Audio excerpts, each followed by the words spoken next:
Hey WILDR folks, Alicia here. I had a brilliant plan today. It was looking sunny and amazing at the local ski hill near me, and so I was going to go out in some lovely spring weather and talk to you guys about what to do at the end of ski season to prepare for the next one. I got here and it's snowing but also raining, so now maybe it's snailing.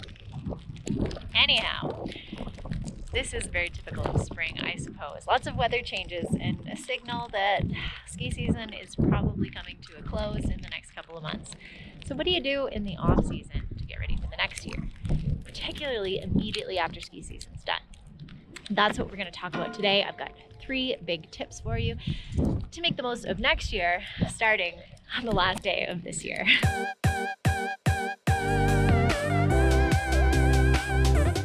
As you know, on this channel, we talk about how to be fit for adventures of all kinds, but particularly we talk about skiing in the winter and about hiking in the summer.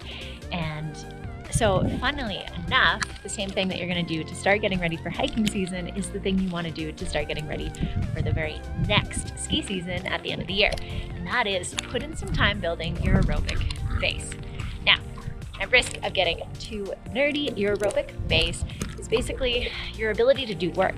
And so if you want to be stronger and more powerful next year, or you want to be able to ski longer days without getting tired, putting in time building your aerobic base is going to just make all of that so much easier.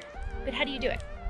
Well, it's a lot of cardio in what we call zone 2, which is a pretty easy zone relative to like an all-out 5K run or something.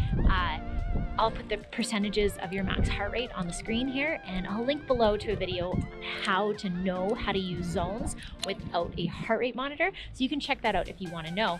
But just remember, easy aerobic work in whatever modality you enjoy, so running, hiking, biking, rowing, paddling, is going to help build up a base that allows you to train more for next ski season and also ski more during next ski season. All right, folks, run 2, tip number 2. I am wetter than I was last run, and my second tip has to do with preventative maintenance, if you will. Same way at the end of winter, you're putting the summer tires on and taking the winter tires off of your car. Now's the time to undo some of the mobility changes that are kind of unavoidable during ski season, no matter how much mobility you do. Whether you're in a ski boot or a snowboard boot, you are going to have reduced ankle flexion and ankle extension when you're in your boots, whether you're on a board or skis. So the best way to counteract that is a focus on the mobility of your ankle joints at the end of ski season. Now, it takes 10 minutes a week on a particular muscle to increase the muscle length. So what I would do is get an ankle mobility program that spends a few minutes on extension, a few minutes on flexion, and on some rotation as well. Do it once a day for 3 or 4 weeks.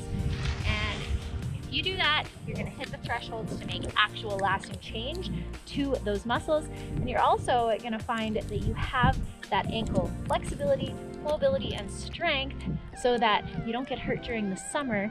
And in addition, so that the reduced flexibility in that joint doesn't affect the joints above it.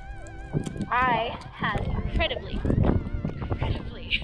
tight calves for years after I kind of finished skiing a huge volume year. That year in particular, it was like 180 days on snow, and my ankle mobility was trash after that. And it took me years to undo it. So if you put in some time each year instead and you hit those thresholds, these thresholds, then you're gonna make actual changes. And if you want more information about making your mobility better, then check out this video here where I talk exactly about that. Hey guys, new chairlift, kind of snow. I thought about going up to go above the rain, but the viz is not very good up there. And I'm on the snowboard because I'm learning how to snowboard this year.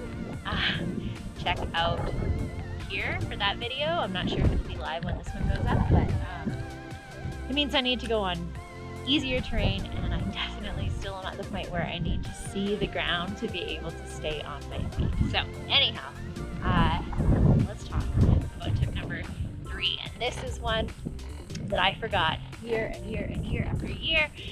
And then when I started doing it, it made the next season so much easier, particularly if you're the kind of person who wants to make gear last. And I think it's super important. I don't think you need a new pair of boots, a new pair of skis, a new jacket, new pants, new everything every season. I think the longer we can make our gear last, the better. Kind of the same with our bodies, I guess. So we need to put in a little bit of maintenance on that gear as well. So the things I do at the end of the season to get me ready for the next now is, first things first, I clean and waterproof my gear. So pants, jacket, they get clean and waterproof. Sometimes I'll pull them out in the middle of summer if I'm going on a hike that might get rainy, but for the most part they then are in the closet.